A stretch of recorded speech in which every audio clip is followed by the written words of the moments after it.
You can just do things. Your results are the only thing that matter. You live your life in seasons, especially if you are someone like me, obsessive and just trying to become better every day. Each season is unique and has something different to teach you. Even seasons that you feel are bad or hard, they help you grow, especially those ones that really make you question, like, how is this going to work? That is where most of your growth occurs. I'm in a season where I'm being taught a very specific.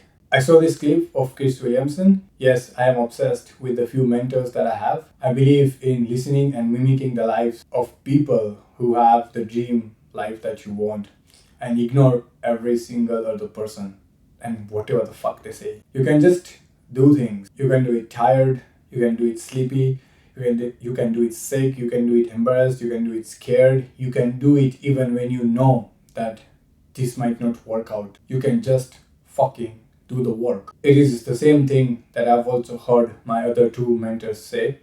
David Goggins, do hard shit. If the schedule says it's time to go, it's time to go.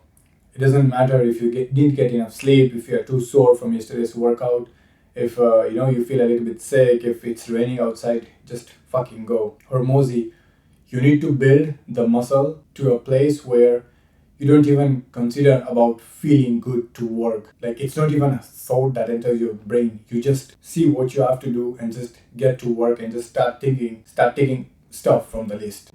It's the common thing that I've seen among a lot of different high achievers. Their ability to just perform even when they know that they are not at their very best. They would still do their level best. It may not be their state of the art, perfect output that they can produce, but they will still consistently produce output and give their best at that specific moment. Self-development or even working on a side hustle requires you to commit. There's a base level of commitment where you are like, okay, today I feel like working, so I'm just gonna put in the work. And then a couple of days later, you're like, I don't really feel like working, this is too much, I'm tired today, And then this pro mode, which I'm currently learning and slowly transitioning into. If the schedule says you need to finish X, Y, and Z, you need to finish X, Y, and Z. Understood? Let's just fucking do it. Set a time aside, plan your day out, tackle one thing at a time, and just keep ticking the boxes of the to-do list. I'm slowly learning to get better at it, and I'm already. When I was writing the first draft of this video, I was on 3 hours of sleep. I just couldn't sleep the night before. I kept waking up, and when my alarm went off, I was like, I just need to go back to sleep. And that was the only thing on my mind. And I just told myself, you know what, hey, even if I'm sleepy, I'm still gonna work and just give my level best. Second day, the same thing. I just couldn't sleep for some reason, and when the alarm went off, I was extremely sore and I was tired. And the same thing, my brain said, hey, let's just go back to sleep. And I also told the same thing, like, hey, even if you produce a shitty, not your best output, let's just do it. Let's just do it tired. Why not? It's a muscle and a skill that you have to build over time. You can have the shittiest day at work. You are late because you missed your bus, your car broke down, you forgot your lunch at home because you are late, your boss gave you a hard time, you missed your deadlines, you just whatever, you are stuck in traffic for a very long time. Then you reach home and you tell yourself, I'm just going to sit on the couch and watch some series, movies, or scroll, whatever the fuck you do. Or you can be like, okay, let's take a deep breath, get a quick mental reset, maybe a shower, have a quick snack if you're hungry, and just accept the fact that you can have a shitty day and still get the work done. Just identify the task, set a timer, get to work, and analyze your output. The painful part, I really felt when I realized this. The sad story feels good in the moment, and maybe you have a bad job, maybe you are working on a business that you don't really like. You just reach home and you're just drained, you have no energy. But that mindset doesn't help you. Fast forward 3 to 4 months and you are still in the same place. You haven't moved a bit. And then a few years later you realize, oh, I wish I had done stuff differently, maybe just push a little bit. Even if it's a small amount, just a little bit daily. Results are the only thing that matter, and that require you to perform whether you feel like it or you don't. At times, it almost feels like we want to feel bad for the bad thing that happened to us. Like, if I don't feel sad, the bad thing won't have meaning to it. It's a weird scenario the more you think about it. Like, imagine having a terrible day at work, and now you tell yourself your day or week is ruined. But instead, you say, today was a bit messy. It's fine, shit happens, and you just move on.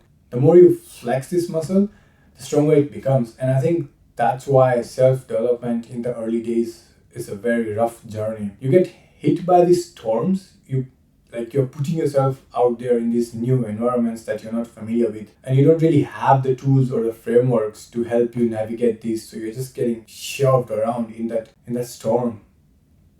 And I think the curve of self-development is like an exponential curve. It starts slow, and then you start seeing the compounding effect. Just that the time frame that curve operates on is very long. Like, I thought within a few weeks or even months, I could get a newer, better version of me. But then I realized, I have to be thinking in years. Few steps later, you start getting better at navigating at these storms and start facing bigger challenges. Like, I remember when I started running, 10K was a big thing for me. I just couldn't do it. 21K was like coming near death, and 42 was not possible. Like, I don't think I could do it in this lifetime. Few years later, I did a 50-kilometer run on the side of the road, no support, no race, just running on the side of the road till I hit 50 kilometer on Strava. And I did that with some lemonade and some bananas. That's it. Didn't have any specific nutrition strategy. Just keep moving until you hit the mark. Then I did a 50-mile race, and then I did a 100-mile race. I had the same life. What changed was the tools that I had. Now I'm in a different chapter, in a different area, now I'm in a different area, and at the beginning stage where even the 10K feels like this is not possible in this lifetime. But because I had just pushed myself before and just really tried to make myself better, I know that I just need to do the work. And the work is what will help me get equipped with the tools and the skills that I need. And I only get this when I'm really challenged. You don't grow when you're comfortable. You only grow when you are really, really uncomfortable. And you are just at the edge where you don't break down, but you just push yourself so that you start making this progress every single day. Pressure is a privilege. The work just needs to be done even when you are under tons of pressure. The thing is, skill of just pushing is a timeless skill. Today it's just you working after having a bad day. Tomorrow it would be you showing up to your home, to your family, and even after having a shittiest day at work or having one of the worst day in your business, you still go into your house and do not let that affect the environment. The ugly truth is, no one really cares. Like, it is really painful when you start accepting that, but you do not get the results that you want. No matter what happened to you, you do not get the results without doing the work. If you have to work 12 hours, you have to work 14 hours a day to get to where you want, just do it. What is the story that you will tell yourself in 3 to 4 years when you haven't made any progress? Like, hey, I was too tired to work, or my manager, my colleague, or guy on the street said something random and that had ruined my days, my weeks, whatever the fuck happened. And then your friends and family sometimes will be like, oh, it's okay, don't worry. But again, that doesn't give you the results that you're looking for, and you still remain in the same place, and that should scare you. The productivity hack that I learned, it has 4 parts to it. 1, a task list that has the tasks that you need to accomplish by the end of the day, or maybe by the end of the session. Put your phone on do not disturb, another room, like it's far for you to reach. Then you get a timer start the timer and you just do that thing until it is over. I usually like having a coffee or a diet coke when I'm working. It helps me focus. You can try that if it works for you. Then fourth step, after the time is done, analyze your output. This is really important because at times you can get stuck in this rabbit hole that makes you feel that you're making progress, but you might not be. Since we are on the page of tracking, a quick self-promotion. I've developed a tracker that helps you lock in for 90 days, execute on your most important goals. You can join my school community with the link below. It's free. The tracker and the prompt are in the classroom section. You can choose up to 3 goals that you want to lock in for the next 90 days. Identify the tasks that you have to do in order to achieve this, and then set up your lead and lag indicators to ensure that you are on track and actually producing the work that matters. It's a community that I'm building to find like-minded people who are on the path of becoming better and just pushing themselves to the next level. And they also help each other stay committed and help them push past limits that they didn't even think that they were capable of. I love this quote from Meditations.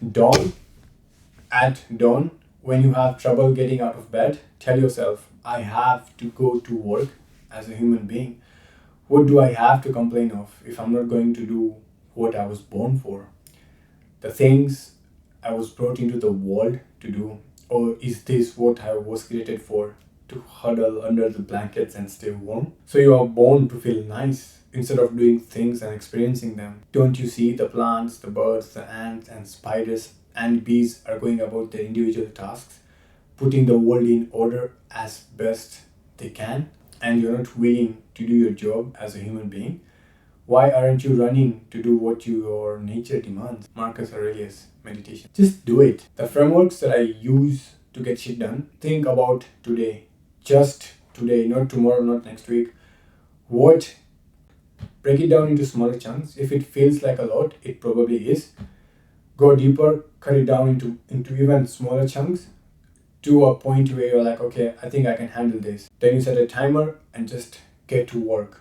Analyze your output and repeat the cycle. If your mind says you're tired or whatever the excuse you have, you can still get the work done. You can feel sleepy and get the work done. You can feel tired and get the work done. You could be late and still get the work done. The story feels good now, but it doesn't generate the results, and the results are the only thing that matter in the long run.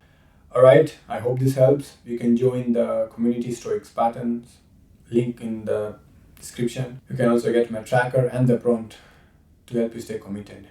Till next one.